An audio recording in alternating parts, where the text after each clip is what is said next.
Quality പ്രൊഡക്ട്സുകളുമായി നിങ്ങളുടെ വീടുകൾ ആകർഷകമാക്കുവാൻ Ethan glass and plywoods.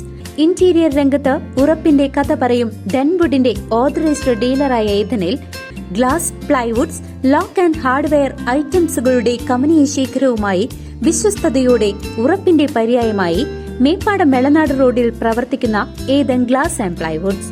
Jamaat-e Islami Hind Chelakkara area കമ്മിറ്റിയുടെ നേതൃത്വത്തിൽ എളനാട് കൾച്ചറൽ സെന്ററിൽ വെച്ച് പ്രൗഢമായ സൗഹൃദ ഇഫ്താർ സംഗമം സംഘടിപ്പിച്ചു. ജമാഅത്തെ ഇസ്ലാമി ഹിന്ദ് ചേലക്കര ഏരിയ കമ്മിറ്റിയുടെ നേതൃത്വത്തിൽ സൗഹൃദ ഇഫ്താർ സംഗമം സംഘടിപ്പിച്ചു. സാഹോദര്യത്തിന്റെയും സമാധാനത്തിന്റെയും സന്ദേശം ഉയർത്തിക്കൊണ്ട് എളനാട് കൾച്ചറൽ സെന്ററിൽ വെച്ചാണ് പരിപാടി നടന്നത്. ജമാഅത്തെ ഇസ്ലാമി ഹിന്ദ് ജില്ലാ സെക്രട്ടറി PM അബൂബക്കർ മാസ്റ്റർ ചടങ്ങിൽ റമദാൻ സന്ദേശം നൽകി. നാലാമത്തെ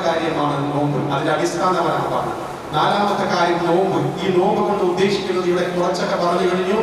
അതും ഇതേ രൂപത്തിൽ ഒന്നാമത്തെ കാര്യം തന്റെ ദൈവത്തിന്റെ കൽപ്പന പാലിക്കുക എന്നുള്ളതാണ്. എന്ന് പറഞ്ഞാൽ തന്റെ മുമ്പിൽ ഭക്ഷണമുണ്ട്, എനിക്ക് വിശപ്പുണ്ട്, എനിക്ക് വേണമെങ്കിൽ കഴിക്കാം, പക്ഷെ ദൈവം എന്നോട് പറഞ്ഞിരിക്കുന്നു ഇന്ന സമയം മുതൽ ഇന്ന സമയം വരെ നീ കഴിക്കരുത് എന്ന്. അതുകൊണ്ട് അത് കഴിക്കുന്നില്ല. എന്റെ മുമ്പിൽ വെള്ളമുണ്ട്, പാനീയമുണ്ട്, എനിക്ക് വേണമെങ്കിൽ കുടിക്കാം, എനിക്ക് ദാഹിക്കുന്നുണ്ട്, പക്ഷെ ദൈവം പറഞ്ഞിരിക്കുന്നു ഇന്ന സമയം മുതൽ ഇന്ന സമയം വരെ നീ കുടിക്കാൻ പാടില്ല. അതുകൊണ്ട് അത് കുടിക്കുന്നില്ല. അതുകൊണ്ട് അന്യരുടെ സമ്പത്ത് ദൈവം പറയുന്നു അത് എടുക്കാൻ പാടില്ല, നീ കൈക്കൂലി വാങ്ങാൻ പാടില്ല, നീ അടിമ നടത്താൻ പാടില്ല. ദൈവം പറയുന്നു അതുകൊണ്ട് എനിക്ക് വേണ്ട. ഇത് പഠിപ്പിക്കുകയാണ്. ഈ ഒരു മാസം അവന് ട്രെയിനിങ് കൊടുക്കുകയാണ്. അനധികൃതമായ സംഭവങ്ങൾ നിന്റെ ജീവിതത്തിൽ വരാൻ പാടില്ല. അശുദ്ധമായ അനുവദനീയമല്ലാത്ത ഒരു കാര്യം നിന്റെ ജീവിതത്തിൽ ഉണ്ടാവാൻ പാടില്ല എന്ന് പഠിപ്പിക്കുന്ന ട്രെയിനിങ്. അവന്റെ അടുത്ത് അവന്റെ ഭാര്യയുണ്ട്, പക്ഷെ ഭാര്യ അവർക്ക് അനുവദനീയമാണെങ്കിലും ഇന്ന സമയം മുതൽ ഇന്ന സമയം വരെ നിന്റെ ഭാര്യയുമായി ലൈംഗികമായ ഒരു സംഗതി നീ ചെയ്യാൻ പാടില്ല. അതുകൊണ്ട് അവൾ നിയന്ത്രണം ഏർപ്പെടുത്തുകയാണ്. ഇത് മുഖേന മറ്റൊരു സ്ത്രീയെ കണ്ടു കഴിഞ്ഞാൽ എത്ര സൗന്ദര്യമുള്ളവരാണ് ശരി, അന്യ സ്ത്രീ നിന്റെ കീഴിൽ പാടില്ല. അത് നിഷിദ്ധമാണ്. ദൈവം പഠിപ്പിക്കുന്നു ഒരു അന്യ സ്ത്രീയുടെ മേലും ഒരു വിശ്വാസി അവൻ അതിക്രമപരമായി കൊണ്ട് പ്രവർത്തിക്കാൻ പാടില്ല. അത് പ്രവർത്തിച്ചു കഴിഞ്ഞാൽ അവൻ വിശ്വാസിയുമല്ല. അപ്പോൾ ഒരു യഥാർത്ഥ വിശ്വാസി എല്ലാ സ്ത്രീകളെയും തന്റെ സഹോദരിയായി കാണുന്ന ഒരു മനസ്സാണ് ഉണ്ടാവേണ്ടത്. അല്ലാത്ത സംഭവം ആർക്കും പൈശാചികമായി ഉണ്ടായിക്കഴിഞ്ഞാൽ എല്ലാത്തിനും എക്സെപ്ഷൻ കേസ് ഉണ്ടാവും, അതുപോലെയായിരിക്കാം. പക്ഷെ അവൻ യഥാർത്ഥത്തിൽ ഇസ്ലാമിനെ ഉൾക്കൊണ്ടിട്ടില്ല, അവൻ ഖുർആൻ പഠിച്ചിട്ടില്ല, അവൻ അല്ലാഹുവിന്റെ കൽപ്പനകൾ അവൻ മനസ്സിലാക്കിയിട്ടില്ല. അതുകൊണ്ടാണ് സംഭവിക്കുന്നത്. അല്ലെങ്കിൽ അത് ഒരിക്കലും സംഭവിക്കുകയില്ല. അപ്പോൾ എന്തൊക്കെ അരുതായ്മകളുണ്ടോ ഈ അരുതായ്മകളോട് താൻ പൂർണ്ണമായും നോമ്പ് പുലർത്തുന്ന സംഗതിയാണ് ഈ റമദാൻ കൊണ്ട് അവനെ പഠിപ്പിക്കുന്നത്. അതിന് ഭക്ഷണം എനിക്ക് നിഷിദ്ധമാക്കിയതുപോലെ, നിശ്ചയ സമയം നിഷിദ്ധമാക്കിയതുപോലെ മറ്റുള്ളവരുടെ സമ്പത്ത് അനർഹമായി എന്റെ കയ്യിൽ വരിക എന്നത് നിഷിദ്ധമാണ്. അത് ഉപയോഗിക്കാൻ പാടില്ല. ഒരു വേറൊരുത്തൻ അവന്റെ അതിര് അവന്റേതാണ്, അത് എന്റേതല്ല, അത് കളച്ചു വാങ്ങിക്കൊണ്ട് എന്റേതാക്കാൻ പാടില്ല.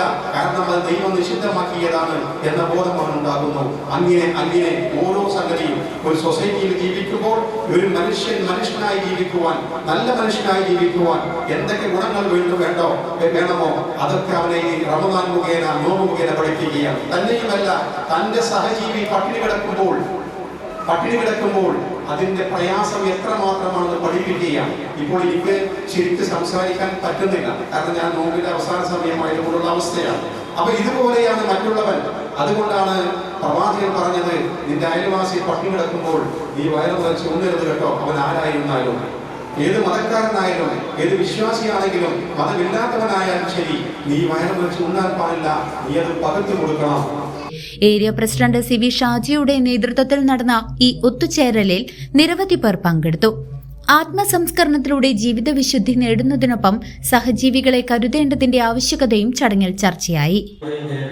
ജനങ്ങളെ തമ്മിൽ തല്ലിച്ച് വിദ്വേഷം കുത്തിനിറച്ച് പരസ്പരം സംസാരിക്കാൻ പോലും പഠിക്കുന്ന ഈ കാലഘട്ടത്തിൽ വിവിധ മതവിഭാഗങ്ങൾ, വിവിധ രാഷ്ട്രീയ പാർട്ടികൾ, എല്ലാ വിഭാഗത്തിൽപ്പെട്ട ആളുകൾ ഒരുമിച്ചിരുന്ന് ഭക്ഷണം കഴിക്കാൻ തയ്യാറാകുന്നു എന്നത് തന്നെ ഈ കാലഘട്ടത്തിൻ്റെ ഏറ്റവും വലിയ ഒരു പ്രതിരോധമാണ്.